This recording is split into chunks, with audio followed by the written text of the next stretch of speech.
cyane muri BNP Sport no munsi nabaza ko mumeze neza cyane. Turagarutse muri BNP Sport tubayagira ku bintu zitandukanye, no munsi twabazaniye umuntu wo muri Academy de Foot, ni wa mupira w'abana bakiri bato,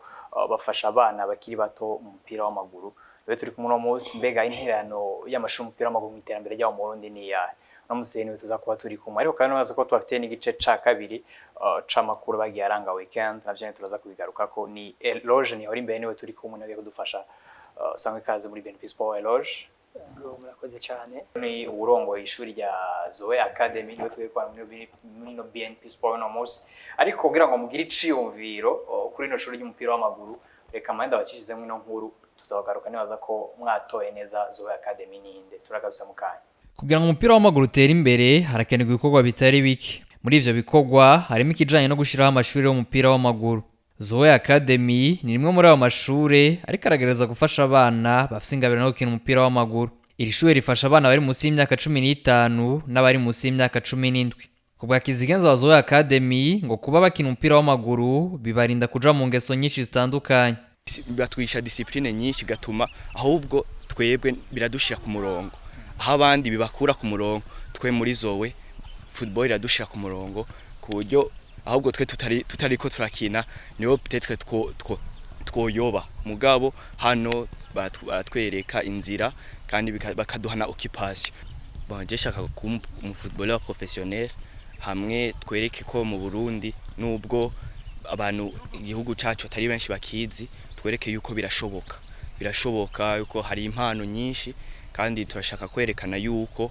natwebwe twihaye ikintu nk'abarundi turashoboye kugishikako kandi bikamera neza cyane. Mugenzi we ngo yatangwa afite indoto yo gukina muri amahiganwa ku mugabane wa Buraya, ngo kandi arabona ko bishoboka. Itangura nese indoto zo kuba umujwe professionnel nkakina muri ari amashampiyona muri Europe nka Premier League n'izindi. Birashoboka. Ino Academy iradufasha mu guprepara mu yaba mu mutwe ndetse no muri terre. Umwe mu bamenyereza abarezi b'iryo shure amenyesha ko badafasha abana mu bijanye n'umupira w'amaguru gusa. Nkuko navuze ko ndi entraîneur éducateur no mu bundi buzima busanzwe turajayo, nico tuba twaragiriye formation. Turabafasha mu buzima busanzwe cyane mu buzima bw'ishure. Ubona ko ngaha muri Zoe Academy utamenya nta gukina. Sinovuga ko ari football gusa, no mu bindi byo mundi buzima busanzwe bizobafasha muri kazoza, ubona ko ari Burundi bw'ejo turabicako. Kubwo umurongozi wa Zoe Academy ngo rimwe mu mahangiro y'iryo shure nukuramurira Burundi. Aratera nakamo ishira mu ry'umupira w'amaguru mu Burundi FFB. Twebwe turafise ico twita kuramurira Burundi. Turifuza natwe mu myaka imbere kubona abakinyi b'abarundi babaye ba professionnel. Twumva uno munsi nimba dufise nyange turifuza kubona abandi banyange benshi. Rero nibaza ko ari ico nyene cyuko federation yoshigikira ama academy. Abariko barabikora uburyo bwose baba bariko rabikoramo bashigikire. Twebwe muri Zoe dufise ico gushigikira ugwaruka rw'u Burundi. Mu myaka iri imbere natwe turonka aba professionnel benshi. Turonka abarundi benshi. Natwe tugende ku ma television tubone za Champions League, ajya ama competition akomeye, ama championnat atandukanye, twumve ko hari umurundi ariko arakina. Ishuri ry'umupira w'amaguru rya Zoe Academy ryatanga gukora ku mugaragaro kuva mu mwaka wa 2022, ubu rikaba rifasha abana baba 90.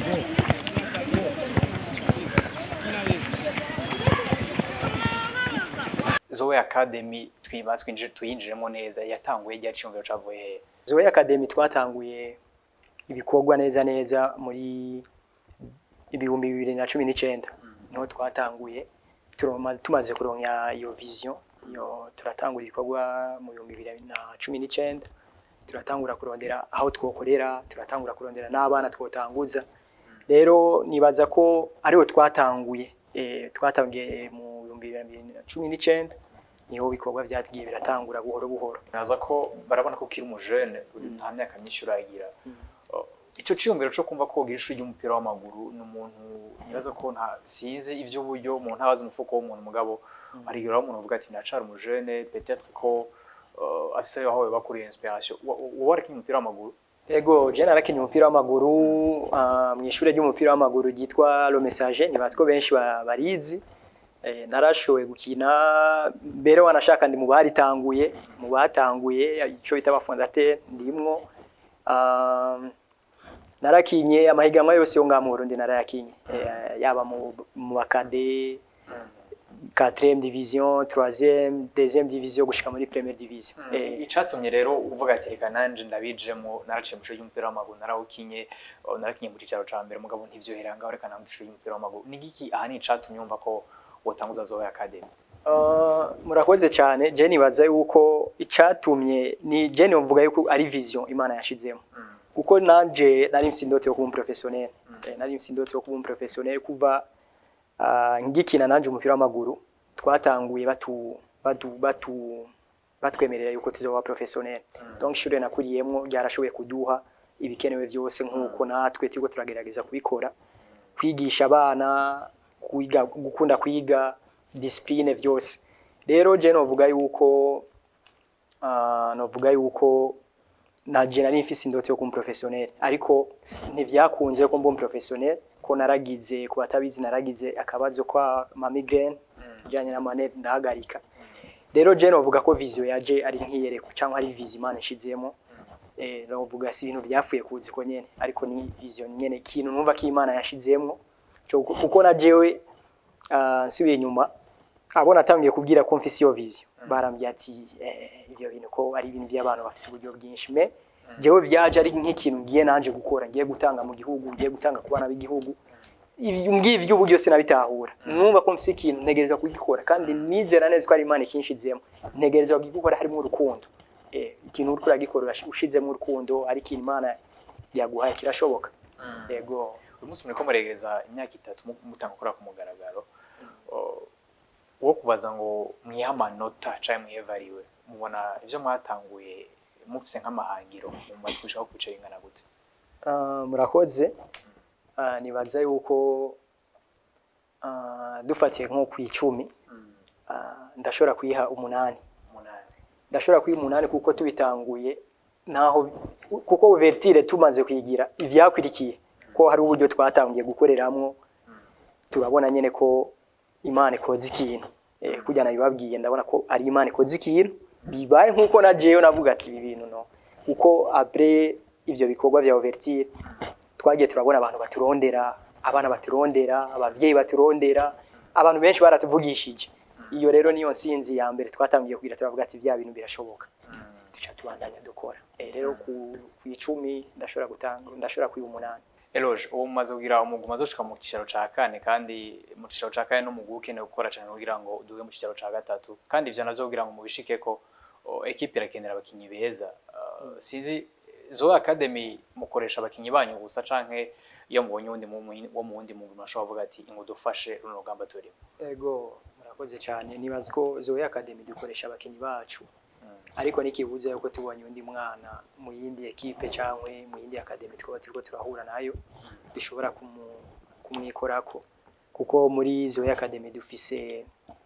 ishingiro ryo gufasha abana dufise muri Zoe muri academy yacu n'abandi bana b'igihugu bakina mu equipe atandukanye kuko intumbero dufise niyo kugira abana b'igihugu batera imbere rero bishoboka cyangwa bikenewe umwana mwiza twabonye turamuvugisha tukaraba ko bashobora kumuduha kuko buri equipe yose turi mu mategeko wabonye umukinyi mwiza uraheza ukavugana n'abarongozi biwe hama mukagerageza mukayaga mushoboye guhuza turashobora kumwakira yego ariko dukoresha abakinyi bacu kuko natwe turaforma dufise abana benshi turikura kuba dufise kandi turafise abana beza yego mwatanga mufise hangire ryo gufasha abana bondi nkuko umubivuga ngo kura muri Burundi mbega ni yahe ntera n'amashuri y'umupira w'amaguru namwe musanzwe ishuri y'umupira w'amaguru mwiterambere y'umupira w'amaguru wanga mu Burundi intererano nuko nibaza yuko ishuri ry'umupira w'amaguru ni ikintu gikomeye cyane cyo bavuga football de jeunes nibaza yuko no mupira mu gihugu kugira utera imbere nibaza ko football de jeunes bashobora kwishigikira n'ama academy ahari mu gihugu uko boba bakora kose uko uburyo bw'ababikora babirimwo bwo bumeze kose nibaza yuko ama academy rafisi cyashobora gufasha igihugu kuko naba bakuze naba bariko baratera imbere bahereye mu academy rero nibaza yuko turafise uruhara runini cyane tugiye turashigikirwa n'ababirimo n'ababirongo n'ababijejwe nibaza yuko kugira igihugu cyangwa umugwi nserukira gihugu ronka abakinyi bari ku rwego biba vyahereye muri aba bana nyene bari muri aya ma academy muri aya ma equipe yo hasi. Nico gituma rero intererano y'aya ma equipe y'abana ni ikintu kwisi yose nibaza ko coba gishigikirwa kandi ari cyo gutera intege cyane. Ego kimwe mu bifasha amashuri y'umupira w'amaguru mu gushaka muri abo mahangiro babare ko ishuri y'umupira w'amaguru ritangura kene kubona abana ryaramuye bateye imbere bageze kuri iyo niveau international. Ivyo navyo kugira ngo bikunde birasaba ko habo gukorana hagati y'iryo shuri y'umupira w'amaguru n'andi mashuri yo hanze. Turabona muri Afrika y'uburengero ukuntu bakorana amashuri cyane mu Faransa. Mwebwe muba mumaze gutangura gukora ivyo bintu canke biri mu migambi nuko murategura gukora kugira ngo ushobore gufasha abo bana muri kumurigisha umupira w'amaguru muri academy? Ego murakoze cyane, nibaza ico ni ikintu gikomeye, ni kibazo ciza cyane. Nkuko twabibabwiye twebwe muri Zoe turafise ico bita kuramurira Burundi.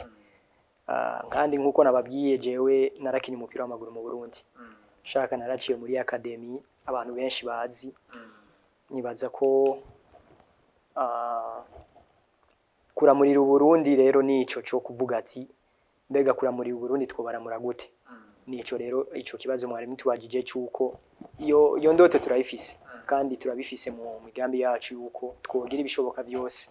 kugira dushobore kuronka abakinyi benshi bakina mu migabane mu bindi bihugu biteye imbere. Ni naho twoba turiko turafasha abana b'igihugu kuko ivyo ngaha mu gihugu cacu murazi organisation y'ama equipe ngaha ingene bimeze. Nibaza yuko dutegerezwa gukoresha inguvu zose zishoboka kugira turonke ama partenaire kugira turonke ingene abana bose hoka paba muri Zoe gusa n'abandi bana bari mu bindi bisata cyangwa mu yandi mashuri. Rero nibaza ko ico kintu turagifise kandi turiko turagikorera ko cyane kugira Zoe Academy ronke partenariat kugira turabingira abana bose turonke banyange benshi basohoke natwe jo mu myaka iri imbere twishimire kubona abarundi abana b'igihugu bakina mu mahiganwa akomeye natwe twicare ku mateleviziyo mu Champions League ama champion akomeye ku isi tubonamo abarundi tugenda kuri televiziyo kwicara tuzi uko tugiye kuraba mu Burundi wacu. Biraryoshe kuko turabibona mu bindi bihugu biteye imbere muri West hariya. Natwe ivyo bintu ifoko tubisezera twumve ko dufise abakinyi benshi muri Ligue 1 La Liga zose ajya ama champion akomeye twumve ko natwe turaja ku mateleviziyo tugiye kuraba abarundi kandi birashoboka. Ego mubiriza ihangiro mufise ni ihangiro ryiza mugabo si ibintu biba vyoroshe gukora, ni ibintu bisaba kwitanga cyane. Hari intambamyi muhura nazo muri cyo kuko muriko murakora. Ego intambamyi ntizishobora kubura mu kintu cyose, intambamyi ntizishobora kubura. Ariko je cyo nishimira nuko mwabibuze ndumujene kandi abajene urazi ibyo bakora dushigikiye urazi ibyo abajene bakora. Rero jewe ibi bintu ndabirimwo nzi aho biri naho ushaka kugera. Rero nibaza yuko ico nizera ndizera Imana. Ndizera Imana kishoboye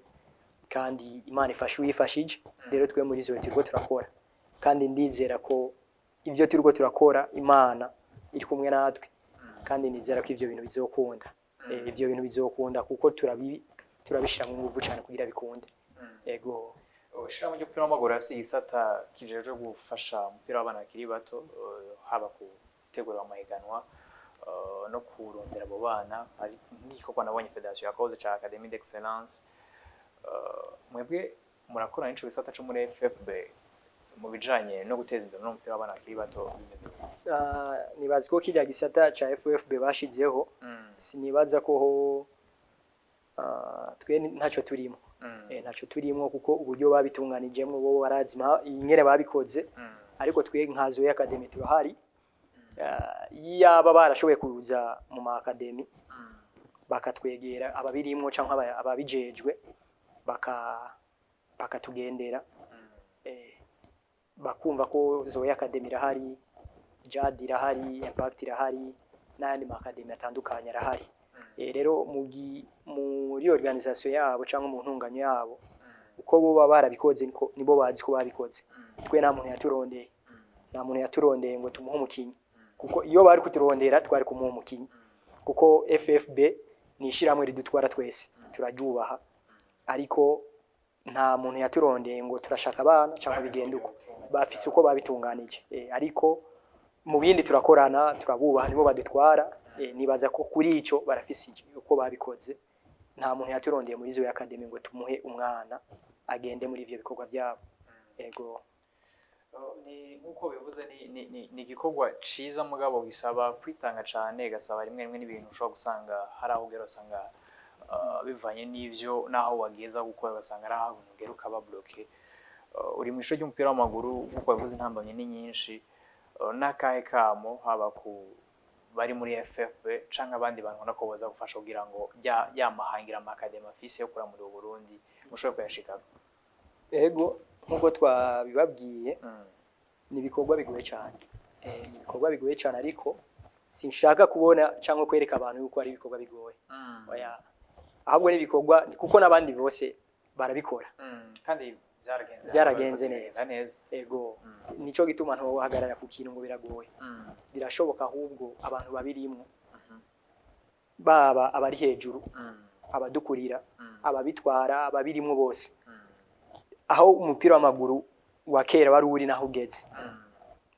muri kijya navuze cyuko tworonka abakinyi benshi baba professionnel mu myaka iheze ababibayemo n'ababikuriyemo uno munsi twaba dufise umukinyi umwe yo bari kuri niveau turiko turarabira kuno munsi mu myaka yo biheze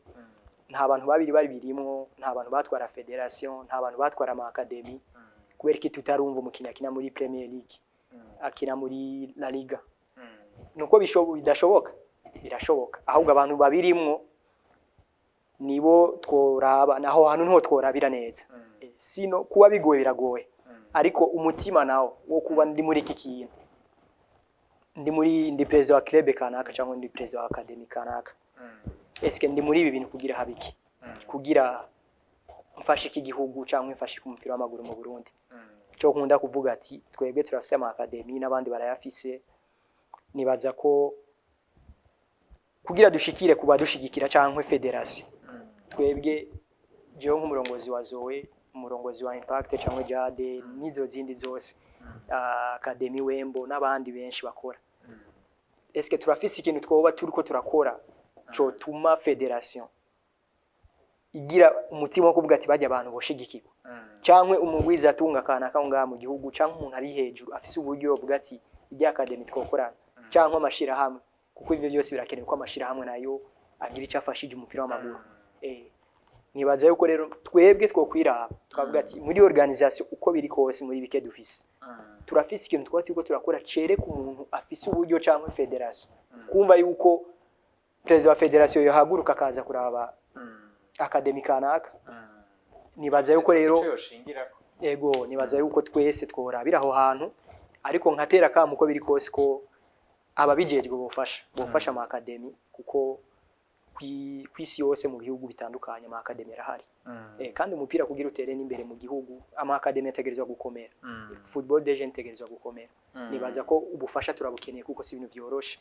rero federation football de jeunes ishigikirwe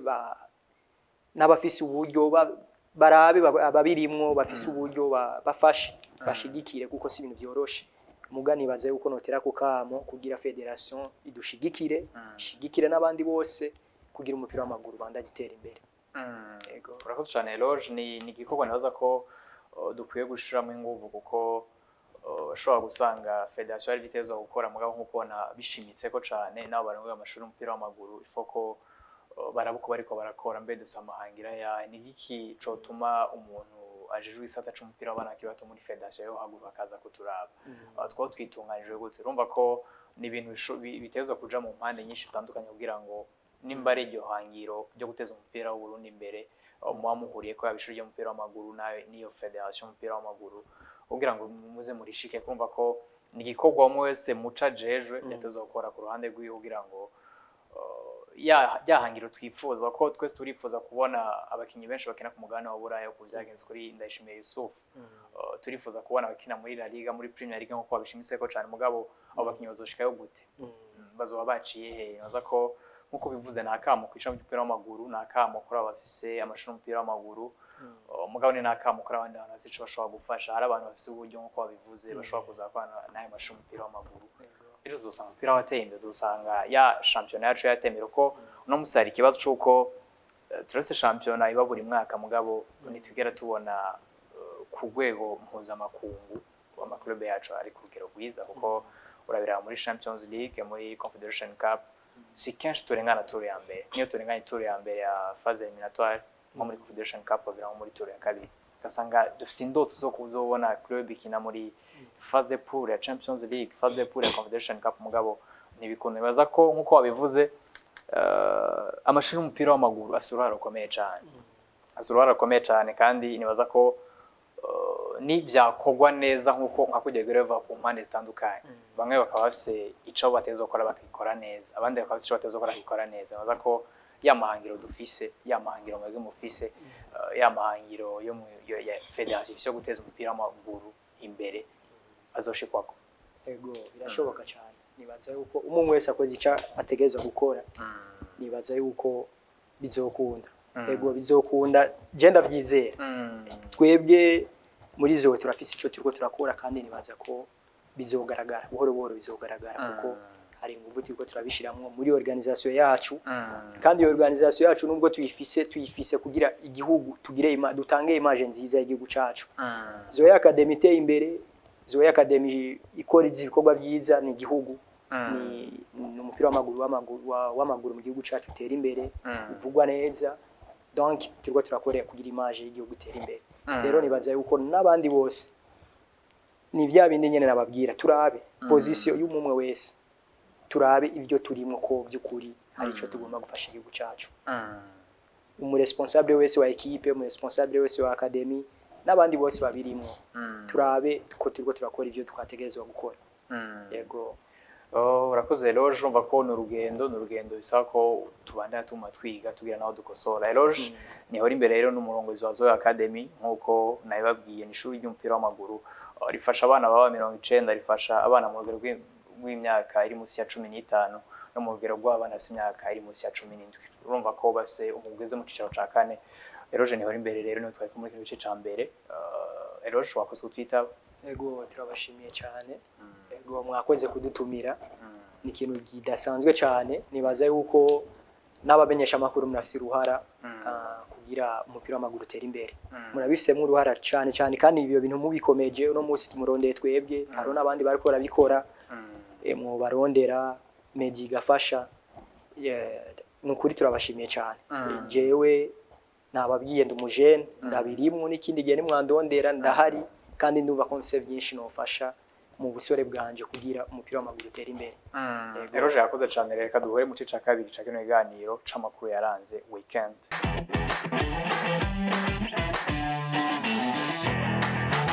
turagarutse mu gice ca kabiri nkuko nababwiye ni igice kibagizwe n'amakuru yaranze nkino muri weekend muri no weekend rero twaramenye imigwi ibiri igiye gukina urukino rwa nyuma w'ikombe citiriwe umukuru w'igihugu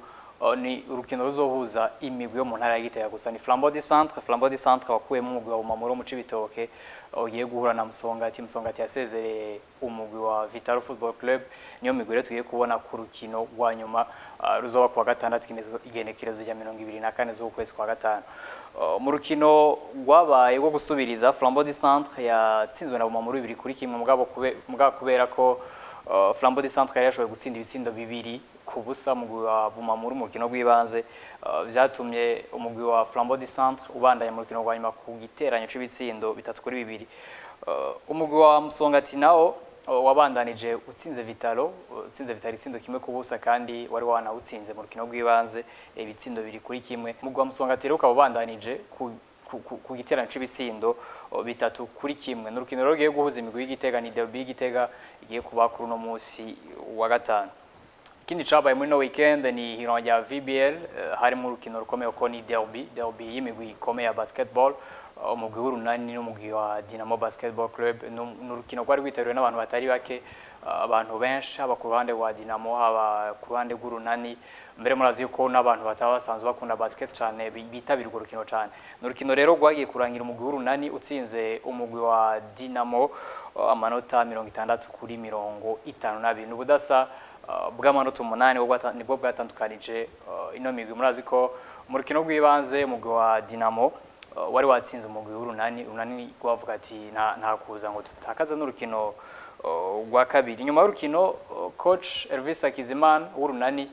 yaragize icashikiriza icabafashe kugira ngo bashobore gutsinda runo rukino reka tumukurikiye. Twariteguye na phase retour